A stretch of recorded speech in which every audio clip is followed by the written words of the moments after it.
All right, Bubba, start cleaning those tires up. Don't green this time. Remember, they fan out down there, so protect that bottom. Sunday drive. All right, boss man. Hey, car's off. Be ready. All right, Bub, be ready. Gas that bitch up. Ready. Green flag. Green. And welcome to the Inside Pass here on WSIC. I am Randy Miller, Tom Baker, sitting over in the Soman seat. Oh, there we go. I have voice again. Yes, we can hear ourselves. It feels different being here on a Wednesday instead of on a Tuesday. Yes. And my whole week is all messed up. It's hump day. Yes. So we'll explain to you guys what we're doing here on a Wednesday, just in case you turned on Facebook and you're like, wait, those guys aren't on Wednesdays. We'll explain to you what in san heck is going on here in a little while. Because it also has something to do with our show being on Saturday mornings. If you're watching this live on Facebook, we are actually taping our show to air on Saturday morning. We're bumping up against our buddy Lenny Baticki from PRN's At the Track. Yes. So his show will air before our show. And so have a little Saturday morning block of racing talk for all of you WSIC listeners. And eventually TV at some point when they put our ugly faces back on TV. We'll be on TV as well. So we decided to kind of pre-tape the show because, number one, neither one of us, Tom or I, are going to be awake on Saturday morning at 9 o'clock.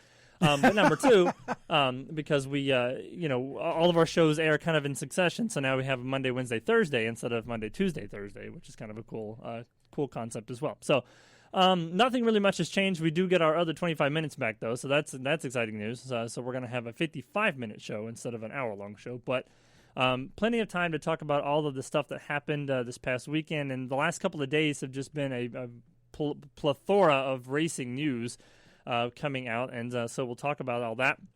Our guest today is actually on our strutmasters.com hotline as we speak, and he is a fellow journalist, fellow media member from KickinTheTires.net, or as Tom likes to refer to, Tars.net.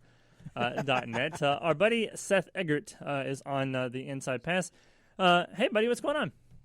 Not much. How are you guys doing? We are alive and awake on a Wednesday afternoon. Normally our show is on Tuesday morning, and we were half asleep, so now we're awake. We've got some energy in us, so we're good. Everything is good. So we're going to talk to you about Kicking the Tires a little bit before we let you go today. But we brought you on kind of as an extra co-host today to kind of help us break down all this news and all the stuff that's going on in the world of motorsports. I guess the big thing we'll talk about first is, of course, the Loudon race.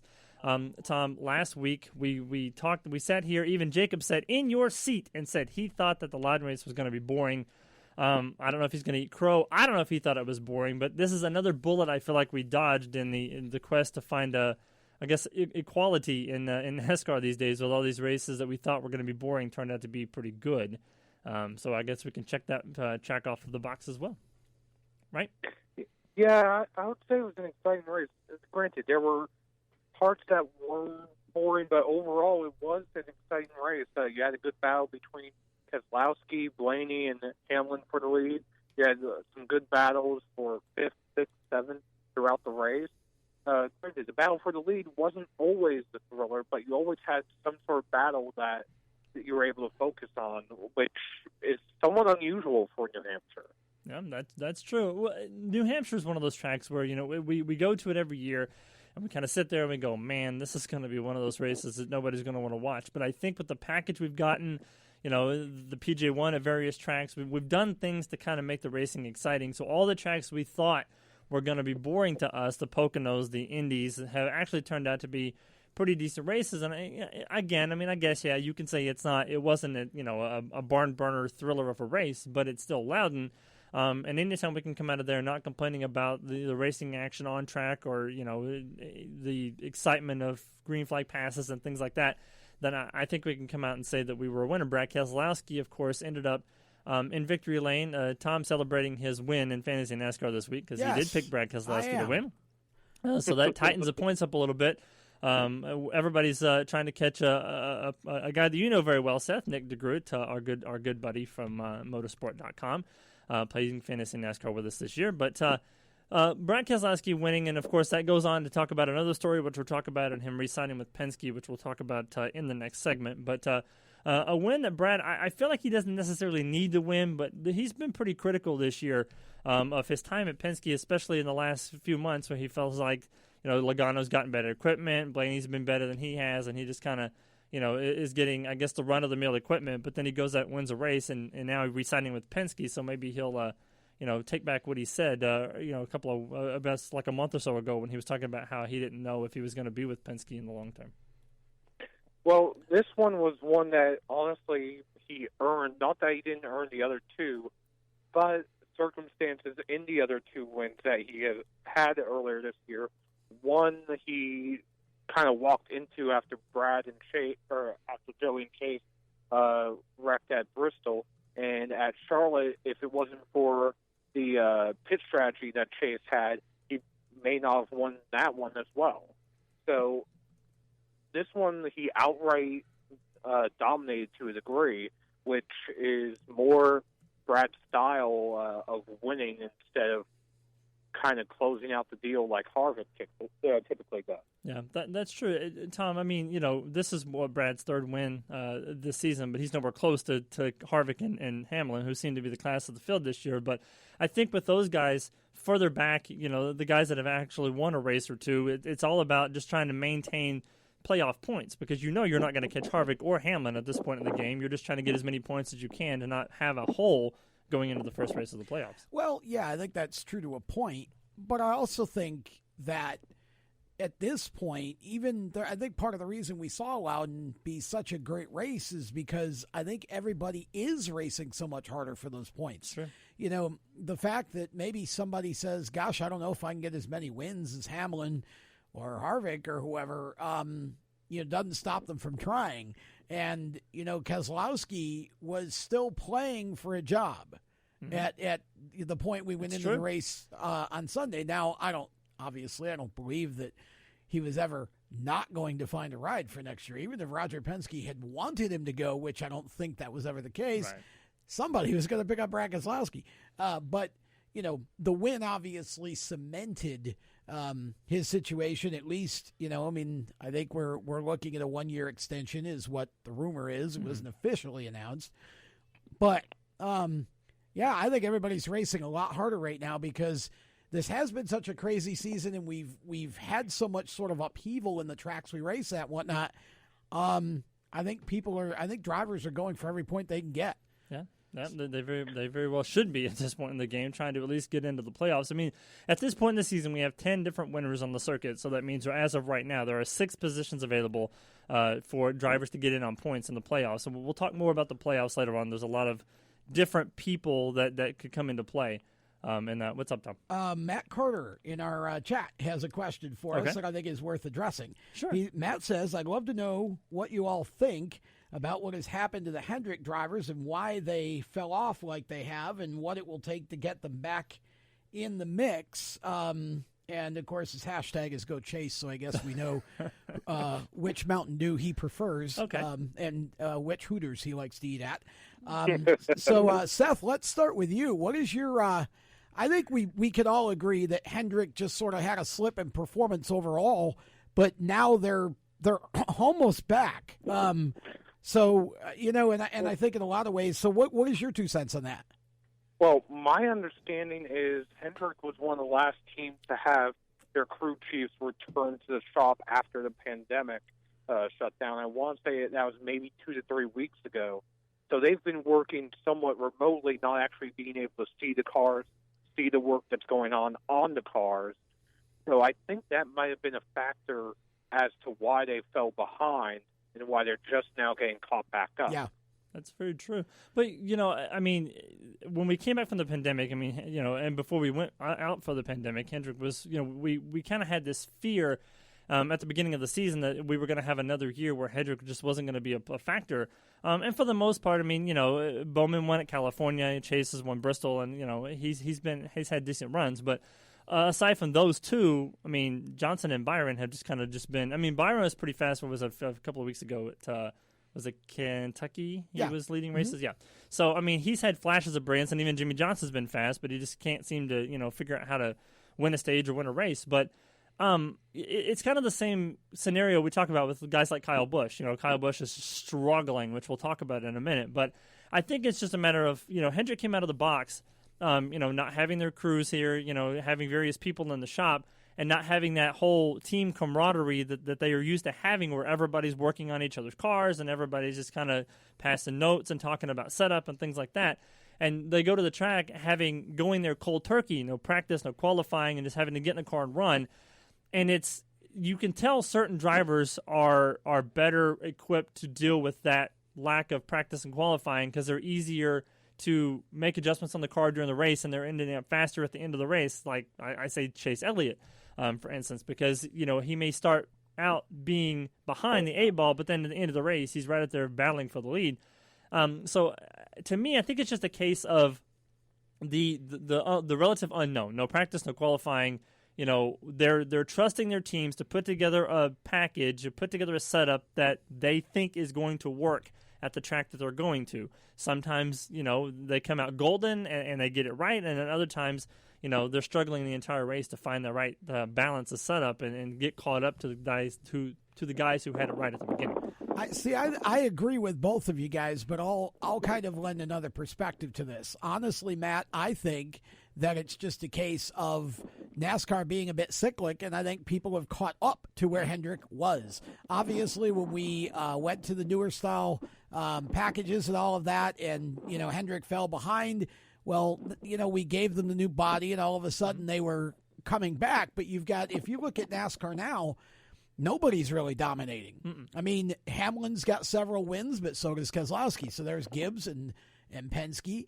And Harvick's been a winner and consistent. There's SHR. So you've got Chevy, Toyota, Ford.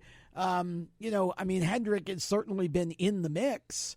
I would argue they're in the mix. I think that their luck is not necessarily great. And, you've had drivers make some bad decisions, frankly. I mean, Jimmy's made a couple, and Williams had a mistake or two. And, it's the margin for error, I feel like, Seth, in NASCAR Cup racing right now is razor thin, because you've got probably 12 to 15 cars that can win a race on any given week. And, I think you got to be absolutely perfect. Yeah, and it's that perfection that certain teams, I think, were able to hit on, maybe because of their resources, like Team Penske, whether it's the data that they have not only on the NASCAR side, but the IndyCar and IMSA side. Joe Gibbs with essentially the factory Toyota support, and Stewart Haas Racing with all of the support that they have from the Ford and various teams. And I think they're just down the road from the Ford Performance Test Center as well, which helps them quite a bit, not to mention Roush being across the street from it. Right, exactly. We have to go to a break in a little bit, but I want to talk about Kyle Busch real quick. Kyle Busch, of course, had a blown tire and crashed out of the race early in the run on Sunday. The first time he's finished dead last, I think, in quite some time. I have to go back and double check the numbers and stuff like that, but I know it's been a while. This, Seth, has just not been Kyle's season. I mean, he's good in the truck, he's good in the Xfinity Series, but then when it comes to Cup, he just doesn't have any luck at all. He's just not, he got his first stage win a few weeks ago, and that's been the highlight of his entire Cup Series season this year. And coming from the defending champion, that says a lot about what it really takes with practice and qualifying. A lot of people attributed the lack of practice and qualifying to why he's so bad right now, because he doesn't have the time in the car to tell the crew exactly what he needs to do to make that car better. And I think it shows in his performance on track this season. What do you think? Honestly, I do agree, but I don't agree at the same time, because with his success in the trucks and the Xfinity Series this season, and how much shorter those races are, there's not as much time for them to adjust the truck, to adjust the car, to get him up to the lead. Meanwhile, he's been able to get there, and they don't have practice either. So how can that work in one series and not the other? Granted, the cars are different to a degree, and it is different crew chiefs. Maybe there's a different philosophy somewhere along the line. At the same time, I don't think it's only practice related. That's a good point. I never thought about that, but that's a unique take on that. All right, we are going to take our competition caution flag and stuff off the AKA commercial break, and we'll be back in just a minute with some of the top stories of the day. A lot of news coming out of the NASCAR world. We'll talk about that when we come back. More Inside Pass in just a bit.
race fans. This is Chris Rice. Thanks for listening to these guys. Man, what some great radio hosts. You're listening to the Inside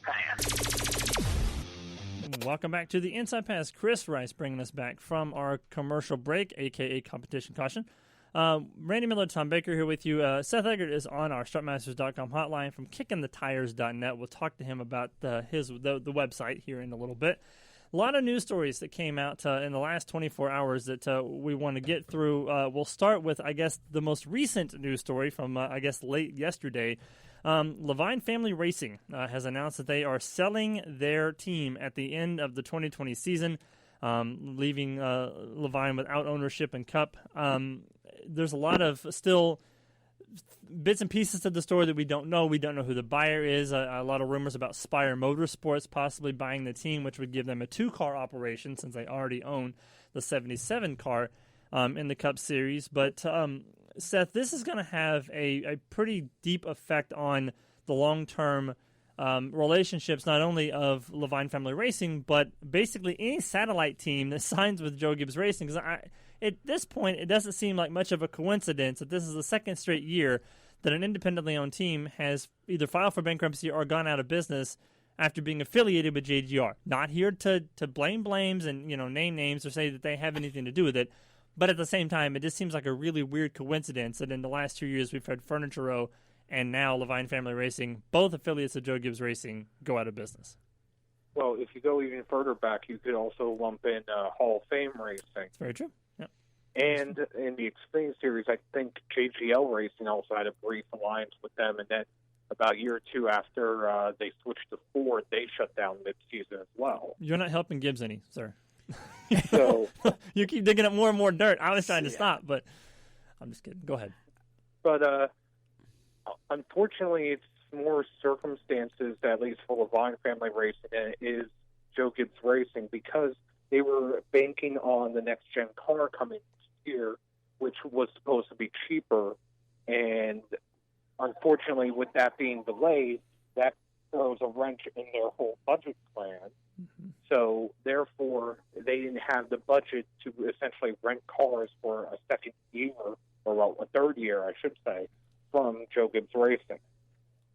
That's true. See, I mean, that may be true. There may be some truth to that, but my understanding is also that the virus had some impact on Bob Levine's personal businesses, and again, Bob is not. He's not in a situation like a Roger Penske or Rick Hendrick or, those guys are that he doesn't have unlimited ability to dump cash out of his own pocket into the race team. I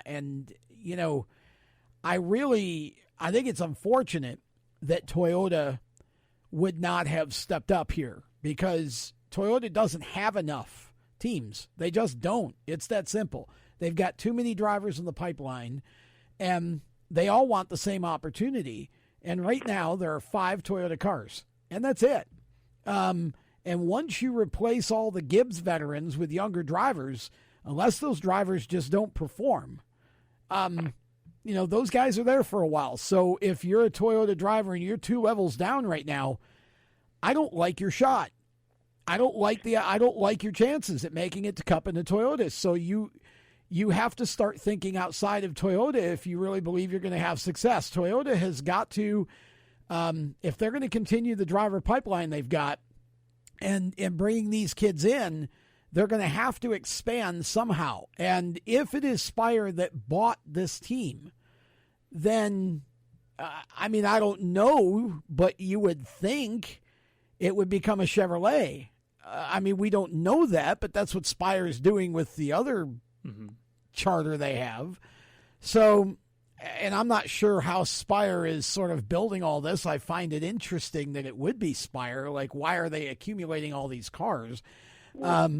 Seth, I don't know. Maybe you know something I don't. Well, going based off of the tweets late last night from Bob Pockris and Jenna Pryor, according to Bob Pockris, Spire is not in talks to buy the team. Okay, so it's someone else. Per Jenna Pryor, it's Cal Wells. Oh. Okay. So, well, there's a blast from the past. Right. So that actually makes things a little bit more interesting because if I remember correctly, the last team Cal Wells had any ownership stake in was Michael Waltrip Racing. Shortly after he shut down his 32-car operation and he had sold the points to MWR in his first year, which at that time was a Toyota team. That's an interesting. So maybe it's an interesting and again, twist. that's Dun. Somebody said, "Well, what happens now to Chris Bell and Eric Jones, or how does this?" I said it depends on whether that team stays Toyota. And with Spire, I didn't see that scenario. Not to say they wouldn't or couldn't, but so if it's not Spire and it is Cal Wells, well, then Cal comes in as a fresh start, you might say. He doesn't currently have a team or any affiliation, so maybe it stays as it is. Who knows? Yeah, but I feel like even if it is him, though, you would have to have some sort of developmental type of agreement with Toyota to keep Christopher Bell in that car, because otherwise, I mean, at this point, I can almost guarantee you, without doing any more research, that if this is the case and LFR is going to be no more, no matter who that team owner is next year, if they're not affiliated with JGR, Christopher Bell's out. Whether he's going to a house car or going somewhere else, JGR will not. Right, he will not be in the 95 next year either way.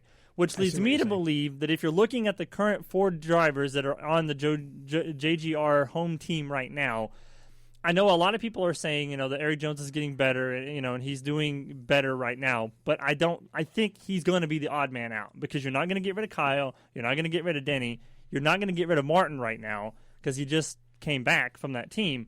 So unfortunately, I think if we're going to have a victim in this whole thing, it's going to be Eric Jones. Because if Christopher Bell is staying with JGR and Toyota wants to keep him as a developmental driver, then the 20 car is his only real shot option of running for Toyota and JGR in 2021. Seth, what do you think? Well, go ahead, Seth. Well, I'm actually going to back up a little bit and touch on a point that Tom brought up, which is that their pipeline. Mm-hmm. It's not just now, but if you go back to even 2012, 2013, and just list the names of drivers that Toyota has lost over the years because they don't have enough team: Kyle Larson, Bubba Wallace, William Byron. I mean, the list can go on and on, but they have always had this fundamental problem, especially since MWR shut down in 2013, that they don't have enough room at the end. And Toyota has always wanted, or at least they've stated in the past, that they want minimum 6 cars on track every year. Well, if LFR is shutting down, they're going from 6 between LFR, Gaunt, and Joe Gibbs Racing down to 5. So either whoever buys LFR stays Toyota, or they put enough money into Gaunt Brothers to add a 16.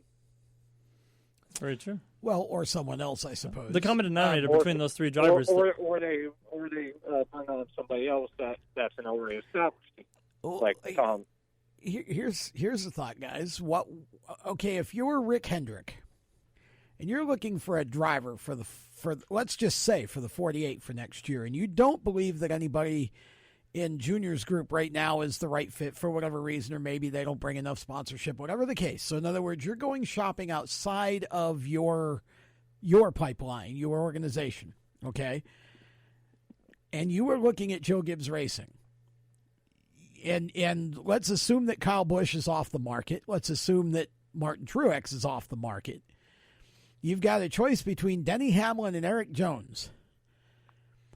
If you're looking for somebody that can come in and win races right away, who would you like to have if you could? Randy? Go ahead, Seth. Yeah. I'm going to think about it for a second. I honestly would have to go with the veteran and go with Denny. Okay. And the reason why I'm saying that is once Jimmy retires, the veteran of the team currently would be Chase, and he's only going to be in his 5th year, I believe, maybe 6th, which isn't very much for a Cup driver, at least nowadays. Right. So if they want the veteran voice, it would be Denny. If they want somebody that they can build on for several years, like how they are with Chase, Byron, and Bowman, then I would go with Eric Jones. So, but following on that theory, if Denny is if Denny's in Rick Hendrick's sights, then is Toyota, if you're Toyota and Joe Gibbs, are you fighting to keep Denny? Or are you saying, well, okay, go ahead. And now you have Eric in the 20 and Chris Bell in the 11 and the 95, maybe the next Toyota guy up or somebody completely different. How far-fetched is that? Because that rumor is out there. And I was told yesterday that Denny's been hanging around Rick Hendrick a fair amount in the garage area. Well, there's also photos of Denny hanging out not only in the garage area with Rick, but hanging out with Jeff Gordon and Rick on their boat during the walk down. Well, there you go. Well, hey. So, I mean, the plot thickens. Now, here's- FedEx would have something to say about that, but would FedEx throw a fit if you brought in Christopher Bell? I mean, he's only the biggest prospect Toyota's ever had. Would FedEx try to find a way to go with Denny Hamlin to Hendrick? I mean, Maybe. the 48 has sponsorship for next year, but they could always move Ally over to the 88 or one of the other teams and put FedEx sponsorship right there. I mean, Either or. I mean, either or, but I mean, it's a conceivable, a conceivable way to think. For me, and I kind of take what Seth says and kind of agree with him to some extent. I mean, Denny, let's face it, Denny is still having some effects from the knee surgery and, the back issues and stuff like that. So he's not 100% in terms of being, healthy all the way. Yeah, I still, Gosh, I'd hate to see how much he wins when he gets healthy. You can't tell him. I'm not saying, that's affecting his win percentage, It's but not. I mean, at the same time, I know he's still feeling the effects. You don't get over back issues and knee surgery to a full 100% extent of his injuries. Winning races dulls a lot of pain. Right. It does a lot of the pain. But for me, I would like to build kind of long term. And, I think if you look at Eric Jones, I think he needs to do what Kyle Busch has done in the past, what Joey Logano's done in the past, and go to a brand new team that doesn't have any affiliation from anywhere you've been and get a fresh new start. Because I think that's what look what it did for Logano and for Kyle Busch. They both left the respective teams that they thought they were going to be with forever, went to new teams, and they've seen heights that they didn't think they'd see with the team that they were with before. So that's my thought. Seth?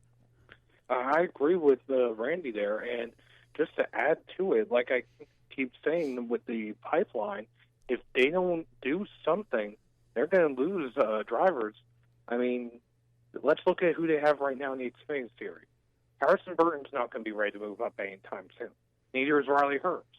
But what about Brandon Jones, who's on a winning streak lately?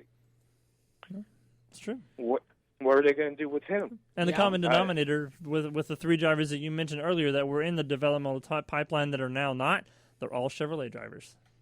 Or were. I guess Kyle Larson doesn't count anymore. But anyway. All right, we're going to take a quick break. When we come back on the other side, we'll have the other big news story involving Bubba Wallace, one of the drivers that Seth mentioned a minute ago. We'll talk about that when we come back. More Inside Pass rolls on. Another competition caution. We'll be back in just a minute.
I'm Chase Elliott, and you're listening to the Inside Pass. Well, looky there. Chase Elliott paying us a visit. Welcome Yes. back to the Inside Pass. Randy Miller, Tom Baker, and Seth Eggert from KickinTheTires.net on our StrutMasters.com hotline.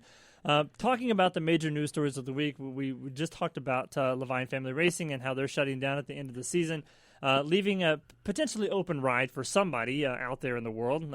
We assume Christopher Bell will potentially go to a house car at JGR. I mean, I've heard rumors, that he's looking and talking to other teams. But I mean, if it's Toyota, fitting the bill, he's going to go where Toyota wants him to go, essentially. But one of the other things, before we talk about RPM, one of the other things that was mentioned over the weekend before Brad Keselowski signed his deal, he talked to Bob Pockrass during doing a Skype interview, and basically talked about driver worth when it comes to negotiations of contracts during free agency. And basically, he talked about how, by paraphrasing, basically the driver doesn't mean as much anymore to a team as a sponsorship does, because obviously sponsorship dollars are what drives our sport. So when you have a team like we talked about in the last segment with Denny Hamlin, of course, has a long-standing partnership with FedEx. But if Danny does decide to go elsewhere, or he gets signed by another team like Hendrick, he would risk losing that sponsorship that he's been with long term, unless the sponsorship decides that their driver is worth more to them than signing with a team, and they would rather go with them to another team. It doesn't happen all the time, Seth, but there are times in years past where a sponsor has gone with the driver to a different team. Yeah, one that comes off the top of my head almost immediately is Kevin Harvick and Budweiser when they left Richard Childress Racing for Stewart Haas Racing. Yep. That's maybe the biggest one in a recent memory, at least. I know Nationwide followed Junior from when he had the sponsorship in the Xfinity Series full time in that car. When he went and signed with Hendrick, they went with him and became his official sponsor in the Cup Series too. Well, I think you're starting to see more of the idea of the stepladder, which, I mean, as a marketing person, I've been saying for years ought to be how if you got a driver who's in the late model level or whatever, you want to try to find companies that you can build with. Yeah, so, you want to brand them all the way up through, because then they become an extension of the company's marketing efforts is really what that is. And honestly, if you want to follow that pattern, the idea of Denny going over to Hendrick or somewhere and taking FedEx with him, if it's Chris Bell that goes into the 11, he's got all the Toyota companies that are backing him anyway. Exactly. So there's really no loss there. It just becomes, the sponsor becomes different, but there's the car's still filled. Yeah. And that's really where we're at, is some of these manufacturers. You got Chase Briscoe over there with Ford too, that eventually, whether it's end of this year, end of next year, whatever, he's going to want to go to Cup. And if the sponsor isn't already sitting there, Ford may have to, use some of their companies to fund him. And that's really what, if you're going to be a Toyota driver, a Ford driver, a Chevy driver, that's really what that means. Chevy hasn't gone that route yet. No. Toyota and Ford have house drivers. Chevy doesn't. But yeah, it's interesting, Seth. There's, the idea that the 95 is being sold depending on who the buyer is and what that car does. That changes silly season completely from what we thought it was going to be, because now you've got to figure out a home for Eric Jones and Chris Bell. And whereas before or right now they each have homes, and if you've only got one opening at Gibbs, you're going to lose one of them. And if you want to keep both of them at Gibbs and you don't bring any other teams into the mix, then somebody else at Gibbs has got to go. Silly season has become a lot more interesting at least for the moment.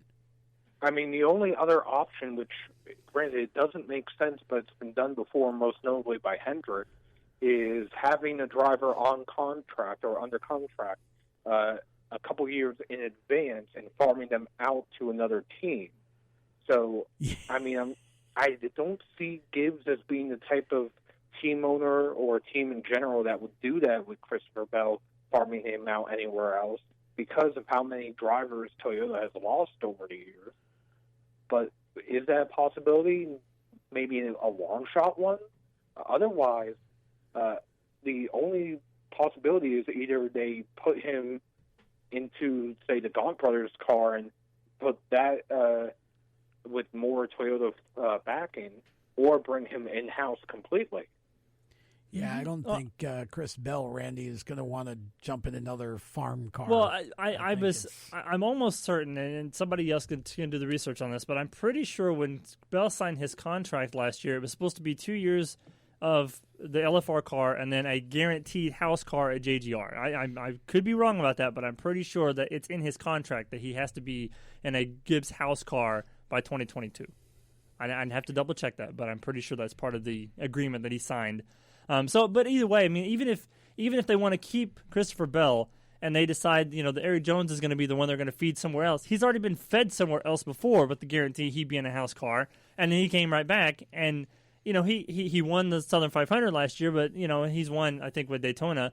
But other than that, that's the only 2 wins to my knowledge that he has in that 20 car, whereas everybody else has won multiple races, and Kyle Busch is a 2-time champion now, and so I mean, I don't know if I'm Eric Jones, I don't want to go to another satellite team. I don't want you to feed me somewhere else because I may not ever go back. Like right. He may say, "Oh, go drive this car for another year or two until Kyle leaves or Denny leaves or Martin leaves, and we'll bring you back." But there's no guarantee because while he's out there in that satellite team busting his butt to get back to the house car, you've got Chase Briscoe, you've got Austin Cindric, which is going to be Penske, but I'm just naming off 4 drivers. Harrison Burton. You got Harrison Burton, Riley Herbst, Christian Eckes. Correct. I mean, you've got all these guys that are wanting that ride that you just satellited off somebody else to for hope that they're going to get to come back. And so if you're Eric Jones, you don't want to go to another satellite team. It's either I want to stay in this car or just let me out of my contract and I'll go find somewhere else to drive. And that's what complicates the entire picture, especially when you have Cindric, who we all know is going to end up at Penske at some point or another. Whether he spends a year at Wood Brothers is, a question altogether. Aside from that, there's only going to be so many open seats. Right now, more than likely the 42. And outside the 42, as far as competitive rides are concerned, the 48, which it just depends on what each team wants to do and who has sponsorship. And one of the other dominoes that I guess we're all waiting to see what happens with is Bubba Wallace, as you alluded to before the break, because where he's been offered team ownership at Richard Petty Motorsports, but not only that, McDonald's has shown an increased interest in him, and McDonald's primary sponsorship is with Chip Ganassi Racing on the 42. Yep, that's true. And speaking of which, let's get into that story real quick before we take our next break. RPM Motorsports and its chairman Andrew Murstein has offered Bubba Wallace not only an extension of his contract, but a 20% ownership of RPM Motorsports in exchange for him staying with the team for the long haul. Bubba himself has said he's had offers with Chip Ganassi Racing to go join that team, partially because of what Seth said, his relationship with McDonald's, as well as McDonald's relationship with Chip Ganassi Racing.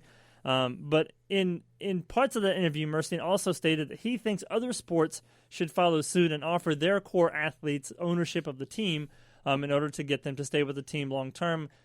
To me, that's kind of not really throwing shade, but you talk about other sports. Take Tom Brady for instance. Had they offered him, if Kraft had offered him partial ownership of the Patriots, would he have stayed with New England instead of signing with Tampa Bay? But we're talking about NASCAR, not football. So, well, you also can't offer 8 or 10 guys partial ownership. Exactly. Otherwise, right. You have a committee pretty soon that owns the team now. Right. Yeah, you're right. Racing, you can offer the driver if you're going to, but basically it's almost got to be a forever thing. Right. Which Murstein said it was a matter of getting the driver financially stable for when his racing career is over. Yeah. That's what he was talking about. But to your point, Seth, yes. I mean, Bubba Wallace has a couple of options. Does he stay with RPM, get some ownership of the team, or does he go to Chip Ganassi Racing with McDonald's and basically a guaranteed sponsorship, which, as we talked about, is something that's very important in this day and age of sponsorship dollars? I mean, granted, Bubba has a couple of sponsors that have recently signed on with him. Cash App. He has Beats by Dre, which is a personal sponsorship. So he is actually gaining some sponsors here and there, and I believe Murstein, in that same interview, also teased another sponsor coming on board for this year, which I think they said would be announced sometime later this week, if not next week. aside from that, the only main sponsor that they have on the 43 is Worldwide Technology, which even then they are spread thinner because they also have the naming rights to Gateway Motorsports Park. Mm-hmm. Yeah, I think Murstein and his group, and I think this kind of goes back to some of what we talked about a few weeks ago when everything started going down with Bubba and some of the things he was saying and doing. And I think there is a marketing plan. Now we're starting to see that unfold, that, you know, there's a certain demographic or a certain core audience that they're trying to go after in terms of businesses that kind of cater to. And it seems to me like they're counting on that to boost. Otherwise, you don't offer Bubba a long-term deal and a stake in the team, right? I mean, it's because there are many other drivers out there that are popular drivers and whatever. I think there's and again, I'm not saying this in any kind of disrespectful way. I'm not hinting at anything. I'm saying I think we're starting to see that they believe in Bubba and that Bubba himself is the key to whatever marketing efforts they're trying to do with with the car. And so wherever Bubba goes, if Bubba goes to the 42, which would be really ironic given, that Larson was fired from that car because of, a comment that was considered racist. Now Bubba goes into the car.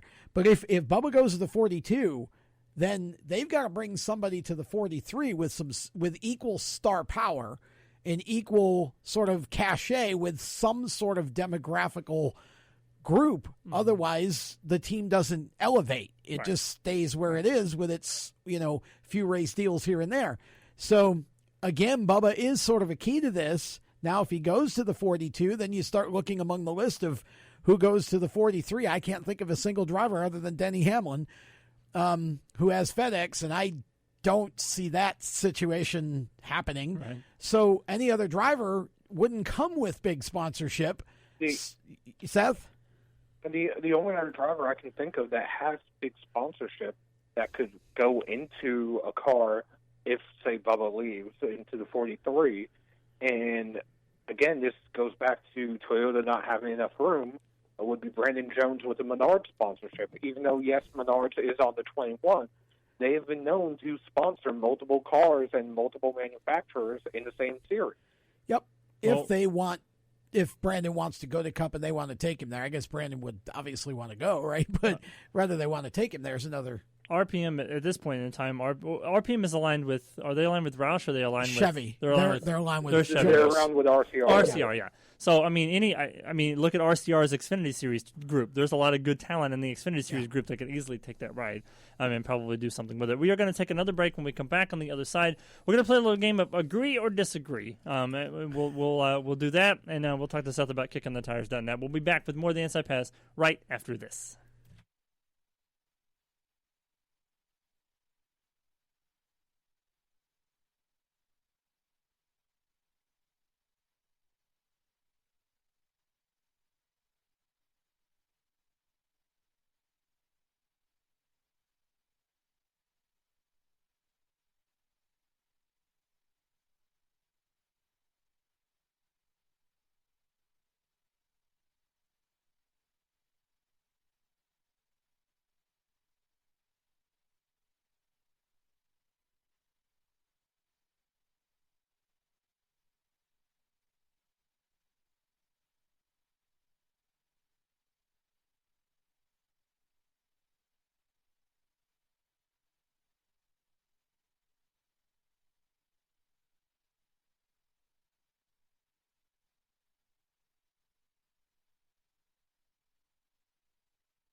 Justin Lofton, and you're listening to the best guys on the radio, the Inside Pass.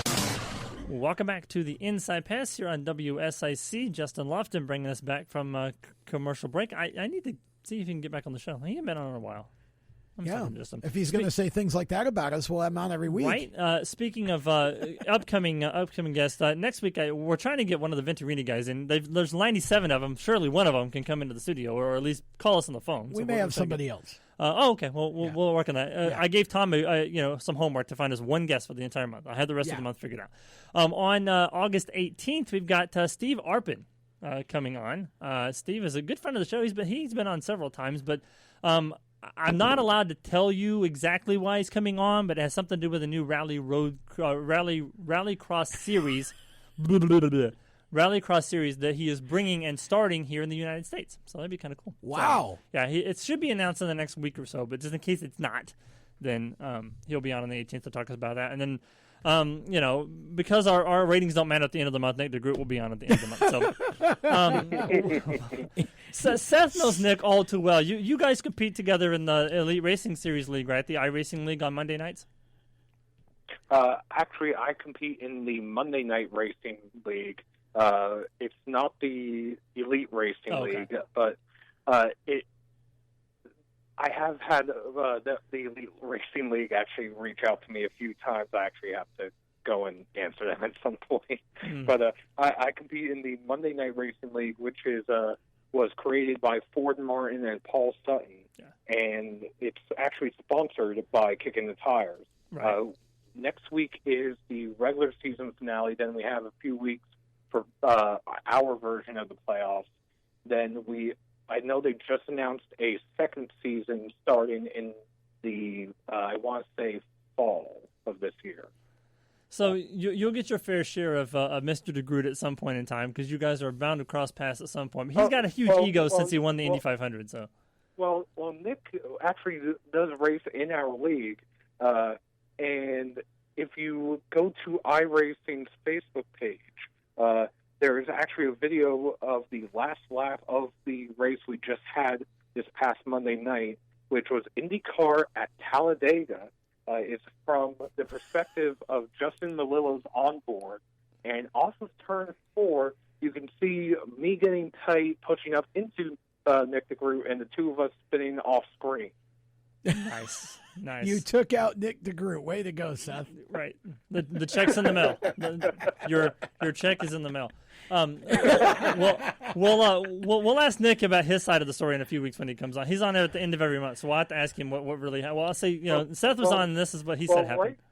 Right now, Nick is actually locked into the playoffs because he won 3 races in a row. That's true. I'm fighting to get into the playoffs. Right now, I have, I think, a 26-point gap over the cutoff. We can send Danny's daughter to go unplug his remote control.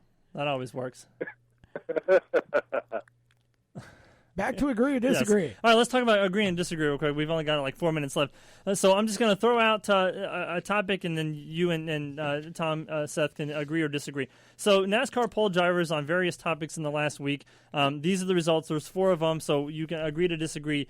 They said that with 37% of the vote, Jimmy Johnson is the greatest driver of all time in the NASCAR series. Seth, do you agree or disagree?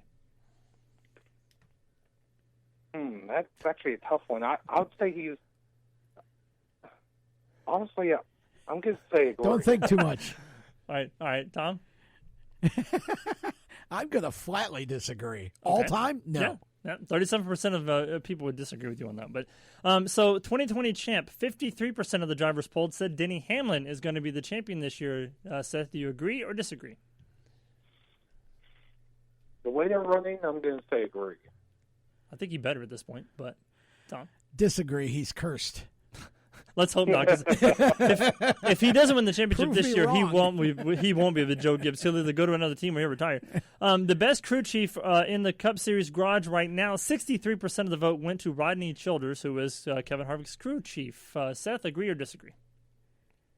Agree, easily. I think I would agree with that. Yeah. I think until he's proven otherwise. The best active driver right now, 42% of the vote went to Kyle Busch. This was probably post-COVID or pre-COVID because right now he's not. He doesn't show to be the best driver right now. But Seth, do you agree or disagree? I'm gonna have to agree. I'll agree as well. Yeah, I think, numbers don't necessarily do him justice. But so Eric Jones said that he has to get better in order to re-sign with Joe Gibbs Racing. We've talked about this all show long. Seth, do you think he will re-sign or do you think he will leave? I think he will. With the current landscape, I think he will leave, but depends on how silly season goes on. Okay. Too early to tell, but I think if I got to pick one driver at Gibbs that Chris Bell replaces, it's obviously Eric Jones, as sad as that is. Okay. One last thing. Austin Cindric will be the 2020 Xfinity Cup Series champion. Seth, agree or disagree? Could you repeat that one? Austin Cindric will be the 2020 Xfinity Series champion. Agree or disagree? Disagree. Okay. I'll disagree as well. Chase Briscoe? Chase Briscoe. Yep, I agree. All right, Seth, real quick, we got like a minute or so left. Tell us a little bit about KickinTheTires.net. Well, KickinTheTires.net was founded by Jerry Jordan 10 years ago. This is actually our 10th anniversary.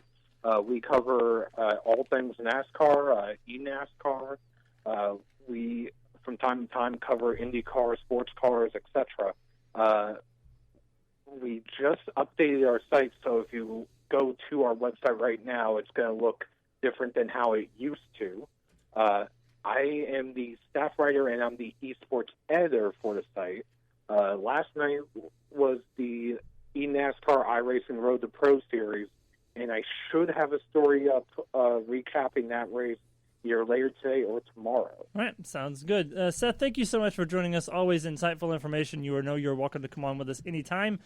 Make sure to go to KickinTheTires.net for all the racing information. Michigan doubleheader this weekend. We'll talk about it on Motorsports Madness. For Tom Baker, I'm Randy Miller, and Seth Eggert. We'll see you guys next week on the Inside Pass. Have a great week, everyone.